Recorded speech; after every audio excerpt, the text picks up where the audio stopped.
Le 2 février 2014, le monde du cinéma et Hollywood se réveille sous le choc.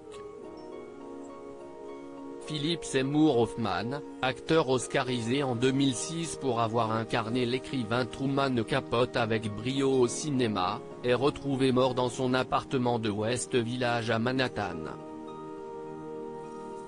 Une mort prématurée pour l'acteur de 46 ans, et complètement inattendue tandis qu'il n'avait pas terminé le tournage de la saga Hunger Games, dans laquelle il jouait Plutarch Chevensby.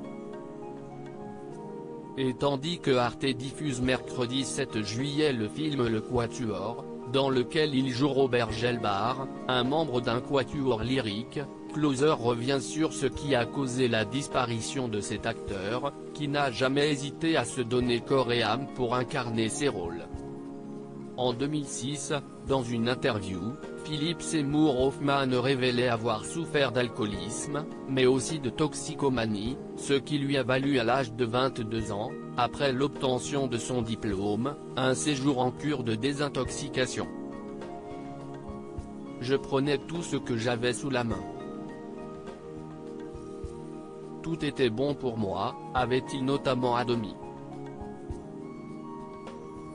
Guéri de ses démons, il a toutefois fait une rechute plus de 20 ans plus tard, devenant cette fois addict à l'héroïne et aux médicaments sur ordonnance. Retrouvé avec une seringue piquée dans le bras sur le sol de sa salle de bain, l'autopsie a conclu pour Philip Seymour Hoffman à une mort par intoxication aiguë due à un mélange de drogues, incluant héroïne, cocaïne, benzodiazépine et amphétamine. Quelle drogue avait été retrouvée chez l'acteur? Lors de fouilles menées dans son appartement après sa mort, plus de 50 sachets d'héroïne avaient été retrouvés chez l'acteur, qui était pourtant retourné en cure de désintoxication durant une dizaine de jours en mai 2013, soit quelques mois avant sa disparition.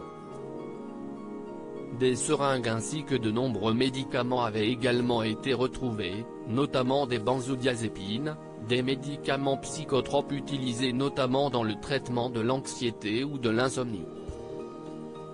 Une addiction qui était connue à Hollywood, mais contre laquelle Philip Seymour Hoffman semblait avoir du mal à lutter.